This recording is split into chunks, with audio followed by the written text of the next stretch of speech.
What if one of America's most terrifying killers was never truly finished counting his victims? What if the crimes we thought we understood were only a fraction of the truth?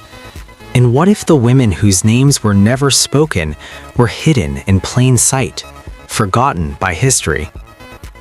In the early 1980s, a charming stranger with a camera and a smile moved freely across countries and across borders.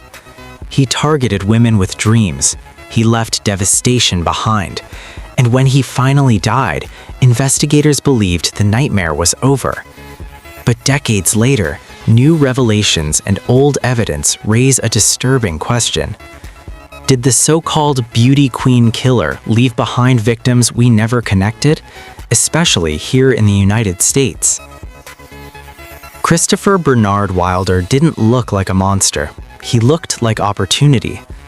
In 1984, Wilder, an Australian-born drifter, presented himself as a professional photographer. He claimed to scout talent for beauty pageants and modeling agencies. To young women chasing a future, he sounded believable. To families, he sounded safe. But behind the camera lens was a predator who understood manipulation, control, and fear. Wilder would photograph his victims, drug them, bind them, and transport them across state lines. And while the public would later learn his name, many of his victims never received the same recognition, because by the time authorities caught on, the trail was already cold. Between February and April of 1984, the U.S. was gripped by terror. Women began disappearing in Florida, Texas, Nevada, California, and beyond. Some survived, and their accounts were chilling. They described a man who shifted personalities, calm one moment, explosive the next. Investigators eventually linked Wilder to at least 8 murders in the United States and more in Australia. But here's the uncomfortable truth.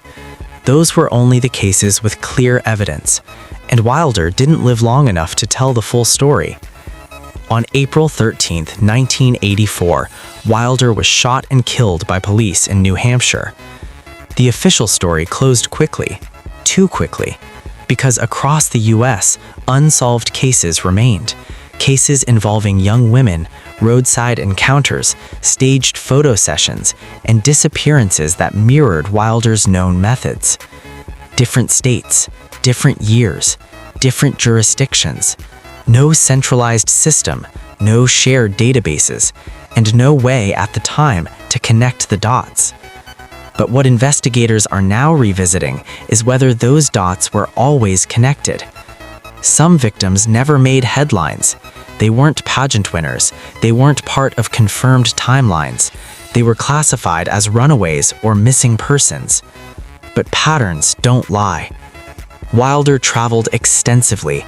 He crossed borders with ease, and he had a history of violent sexual offenses before his killing spree. So the question remains, how many victims never made it into the official count? And how many families were left without answers simply because the system wasn't ready? If stories like this matter to you, if remembering the forgotten matters, take a moment to support this channel by subscribing to Casefile Commentary TV and turning on notifications, because these stories don't stay buried unless we let them. In Australia, Wilder was already known to police long before 1984. He had prior arrests, a history of violence, a documented pattern of sexual assault. Yet when he arrived in the United States, that history didn't follow him. No alerts, no international coordination. Today, cold case investigators are revisiting cross-continental offenders, asking whether crimes once thought unrelated were part of something much larger. And Wilder's name continues to surface, not in confessions, but in similarities, in timing, in method, in silence. Christopher Wilder died without facing trial, without naming names, without revealing locations, without acknowledging every life he destroyed. Which leaves us with the most disturbing question of all. Was justice ever truly served if we don't even know who all the victims were? Some killers leave behind bodies, others leave behind questions. Christopher Wilder left behind both. And somewhere in forgotten police files and unanswered missing person reports, there may still be women whose stories were never told. At Casefile Commentary TV, we don't just revisit crimes. We remember the victim's history almost erased. Because sometimes, the most dangerous truth is the one we stopped looking for.